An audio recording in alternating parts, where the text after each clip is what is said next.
Et nous voilà pour la seconde vidéo du bloc moteur N54. À la fin de la précédente vidéo, je disais qu'on pouvait commencer l'assemblage. Mais avant l'assemblage final, il faut quand même vérifier 2-3 petites choses. Notamment le jeu au niveau des paliers de vilebrequin. Pour ça, il nous faut donc le petit vilebrequin. Et comme tu peux le voir, c'est bien un vilebrequin en 8 trous qui correspond au bloc moteur d'origine de la voiture. Il a été rectifié au niveau des manetons et des tourillons, et vérifié au niveau de son voile aussi. C'est d'ailleurs la première chose que l'on va regarder. Pour le faire, il nous faut retourner le bloc moteur et prendre les anciens coussinets. Le bloc moteur était arrivé avec le demi-carter déjà assemblé. Il faut donc que je le retire pour accéder au palier de vilebrequin.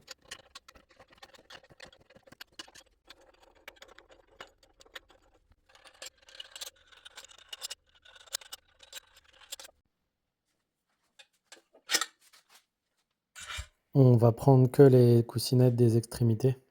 Ça va nous servir de support, comme ça si jamais il a un voile, eh bien il ne touchera nulle part et tournera librement. Il ne faut jamais lubrifier en dessous d'un coussinet. Par contre, on lubrifie bien là où le vilebrequin va venir.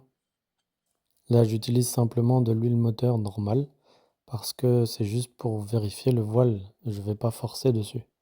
Et on peut donc venir poser le vilebrequin qui pèse 1 tonne.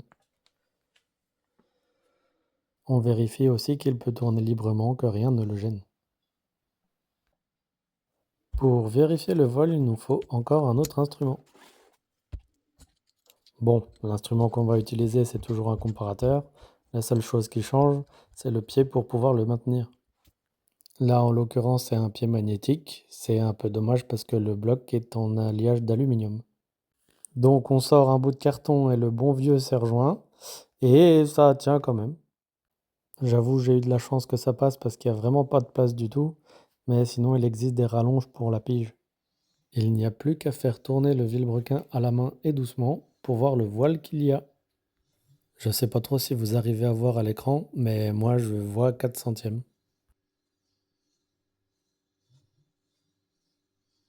Le jeu maximum autorisé par BM est de 15 centièmes, donc le vilebrequin est bon. On peut également ranger les anciens coussinets, ils ne nous serviront plus. Et nous pouvons sortir les nouveaux pour effectuer un plastigage du vilebrequin. On va les installer au niveau des paliers du vilebrequin, comme précédemment, mais cette fois on les met tous, et les neufs évidemment. Le plastigage sert à avoir l'idée d'un jeu. C'est pour avoir la valeur du jeu sans forcément avoir les outils de mesure. Du jeu entre deux éléments, évidemment, comme là le vilebrequin avec les coussinets. En fait, c'est un petit fil de plastique calibré qui, une fois écrasé, donne une certaine cote. Et là, je le place sur le coussinet parallèlement à l'axe du vilebrequin. Tu vas voir ce qu'il ne faut exactement pas faire. Et oui, pour mesurer un jeu au plastigauge, on ne doit pas en mettre de chaque côté, uniquement côté palier, et non côté bloc. On peut poser le vilebrequin sur les coussinets, en faisant attention de ne pas le tourner vu qu'il n'y a pas de lubrification. Il aurait fallu mettre du plastigauge que de ce côté-là. Bon, plastigauge, plastigage, en fait je sais même pas comment on dit en français. On peut donc remettre la semelle en place. Et les vis qui vont avec, en sachant que là pour le test j'ai pris les anciennes vis. Parce que comme on peut le voir, il faut les changer à chaque fois. Donc autant garder les neuves pour le remontage final. Avant tout serrage au couple, je préfère rapprocher les vis à la main. Comme vous l'avez vu, il faut serrer à 20 N et 70 degrés. Je préfère commencer par une passe à 10. Voici donc l'ordre de serrage des vis de palier de vilebrequin. Ça ne se voit pas super bien, mais en fait j'ai écrit au feutre l'ordre sur le bloc directement.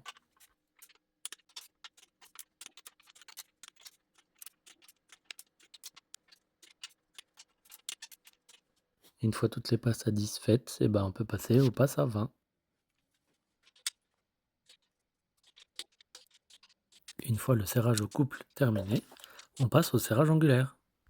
Et je vais te montrer la technique du mec qui n'a pas de cible angulaire. Un trait propre et droit sur la douille et une cible imprimée en papier. Tu peux même y ajouter un aimant si tu veux, mais j'ai essayé sans et ça marche très bien aussi. Bon, et pour éviter de me tromper dans le feu de l'action, je vais quand même noter le 70.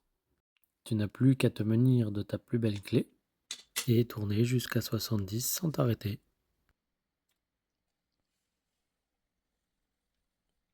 Et de répéter cette opération pour toutes les vis. Une fois qu'elles sont toutes à 70 degrés, bah, t'as plus qu'à toutes les enlever.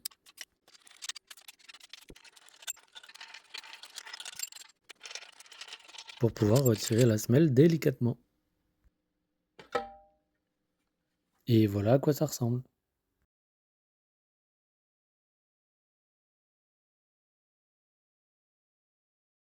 Sur l'emballage des brins se trouvent les valeurs de jeu en fonction de l'écrasement. On peut donc prendre le papier et comparer par rapport à ce qu'on obtient.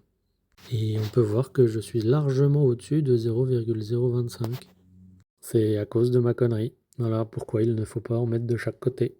Au final, j'ai tout recommencé et refait comme il faut. La doc technique nous dit que le jeu des coussinets de palier de vilebrequin doit se situer entre 0,025 mm et 0,070 mm.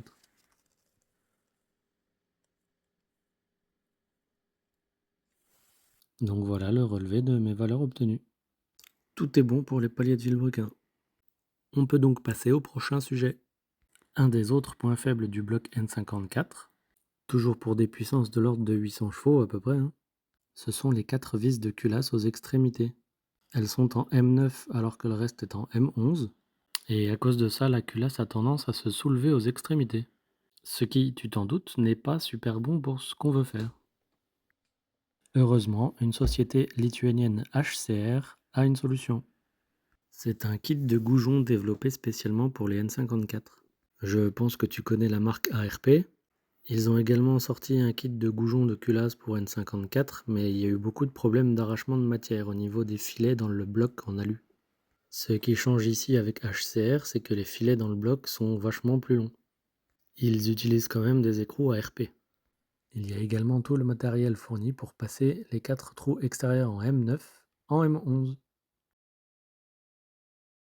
Allons mettre tout ça en place. Avant tout, j'ai scotché la face du bloc pour pas qu'il y ait de limaille qui rentre partout.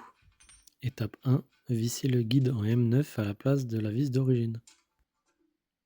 Étape 2, venir mettre le support en place, avec sa vis de maintien en M11 qui se visse à la place d'un goujon d'origine, sans le serrer pour le moment. Étape 3, insérer la petite douille de guidage. On peut voir qu'il n'y a vraiment plus aucun jeu. Étape 4, on peut enfin serrer la vis de maintien. Il n'y a pas vraiment de couple préconisé, mais ça sert à rien de serrer comme un sourd. Je viens ensuite m'assurer du bon centrage de l'ensemble en enlevant la petite douille de guidage avec un aimant.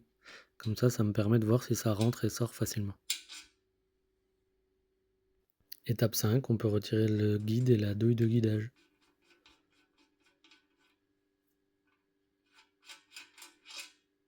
Étape 6, on met la douille de guidage associée au premier forêt. Le premier forêt fait 9,5 mm de diamètre. On lubrifie bien le forêt et on peut passer à l'étape 7. L'étape 7, c'est percer jusqu'à ce qu'on arrive à en buter sur le forêt.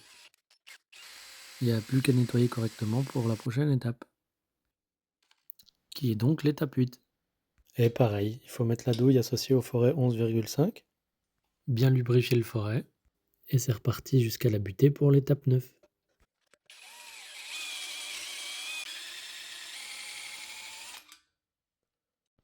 À l'étape 10, on commence par insérer le tarot. À la main, forcément, et sans forcer du tout. Puis à l'étape 11, on vient glisser la douille associée par-dessus.